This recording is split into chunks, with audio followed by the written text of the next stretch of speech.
ইমানদারের কাছে মালাকুল মউত আজরাইল আলাইহিস সালাম একবারে সাদা ধবধবা পোশাক নিয়ে, একবারে তার চেহারা দিয়ে যেন নূর বের হইতেছে, আলো বের হইতেছে, বন্ধুর মতো, একটা যুবক মানুষের মতো, আল্লাহওয়ালার মতো ইমানদারের মাথার কাছে এসে বসে যাবে। সুবহানাল্লাহ।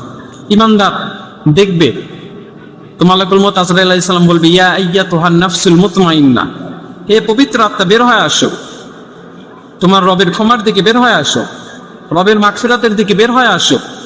এই কথা যখন বলবে, ইমানদারের সামনে জান্নাতের চিত্রটা তুলে ধরবে, জান্নাতের গিলাসটা কেমন হবে, তার আসবাবপত্রটা, বিছানাটা, গোসলখানাটা কেমন হবে, সবকিছু দেখা দেবে। এটা দেখে ওই ইমানদার ছটফট করতে থাকবে যে কত তাড়াতাড়ি বের হওয়া যায়, কত তাড়াতাড়ি বের হওয়া যায়, ছটফট করতে থাকবে ইমানদার। তো একটা সেকেন্ডেই, একটা বোতল থেকে যখন পানি ঢালেন, একটা সেকেন্ডে যেমন পানিটা জমিনের মধ্যে পড়ে যায়, বোতল যেমন টেরও পায় না, ইমানদারের মৃত্যু এত সহজ হবে যে ইমানদারের রূহ বের হয়ে যাবে, ইমানদার কোনো টের পাবে না। একটা ছোট বাচ্চা মায়ের স্তন থেকে দুধ পান করতে করতে করতে করতে ঘুমায়া যায়, মুখ থেকে মা আস্তে করে স্তনটি টান দিয়ে মার কাজের মধ্যে ব্যস্ত হয়ে যায়।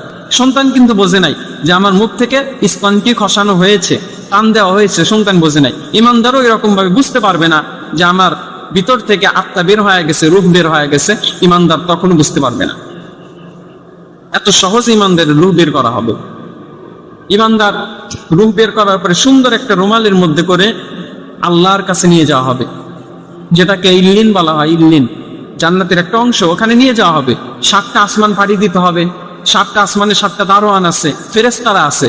তো এটা দেখেই যখন দেখবে যে রুমালের মধ্য থেকে আলো বের হইতেছে, নূর বের হচ্ছে, সুগন্ধি বের হচ্ছে, তখন ফেরেশতাদেরকে প্রশ্ন করবে, কাদের রূহ আজকে নিয়ে আসলা? তখন গ্রামের নাম, বাবার নাম, দাদার নাম, 14 গোষ্ঠীর নাম সহ পরিচয় করিয়ে দেবে। আর ওই ফেরেশতারা ওই ইমানদার ব্যক্তির জন্য দোয়া করতে থাকবে, স্বাগতম জানাইতে থাকবে, সেলিউট দেবে যে স্বাগতম, আসো জান্নাতে। তো ইল্লিনে রাখবে, এর মধ্যে ওই ইমানদারের শরীরটা ধোয়ানো হবে, কাফন পরানো হবে, কবর খোদা হবে। কমপ্লিট করে যখন কবরের মধ্যে রেখে দেবে, তারপরে আল্লাহ রাব্বুল আলামিন ইল্লিন থেকে ওই ইমানদারের রূহটা আবার ইমানদারের শরীরের মধ্যে ঢুকায়া দেবে। ফেরেশতারা যখন বলবে, মান রব্বুকা, তোমার রব কে? তখন ইমানদার বলবে, রব্বি আল্লাহ, আমার রব হচ্ছেন আল্লাহ। মা দিনুকা, তোমার দিন কি? ইমানদার বলবে, দিনই আল ইসলাম, আমার দিন হচ্ছে ইসলাম। তৃতীয়ত প্রশ্ন করবো, আমান হাদার রাজুল আল্লাযী বুইসা ফীকুম, ওই যে ব্যক্তি, ওই ব্যক্তিকে কি তুমি চেনো? আমরা কি নবীকে দেখছি? কিন্তু যদি আপনার মধ্যে নবীর আদর্শ থাকে, নবীর সুন্নাত থাকে, আপনি বলতে পারবেন উনি হচ্ছে আমার প্রিয় নবী মুহাম্মদুর রাসূলুল্লাহ সাল্লাল্লাহু আলাইহি ওয়াসাল্লাম। 4 নম্বর প্রশ্ন করবে, এই যে উত্তরগুলা দিলা, এগুলো কোথা থেকে পাইছো?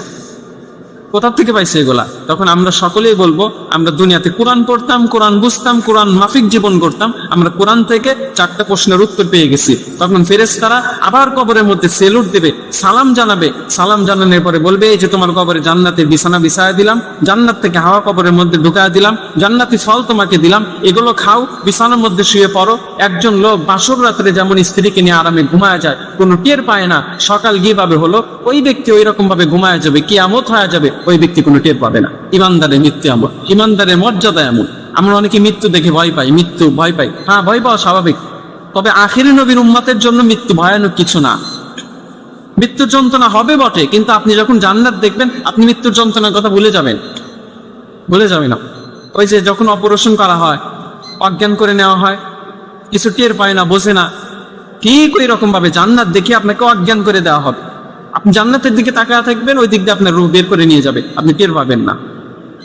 ইমানদারের নাজ নিয়ামত কবর থেকে শুরু হয়ে যাবে। হাসরের ময়দানে আরশের নিচে ছায়া পাবে, আমলনামা ডান হাতে আসবে, ফেরেশতারা স্বাগতম জানাইতে জানাইতে জান্নাতের দিকে দলে দলে নিয়ে যাবে।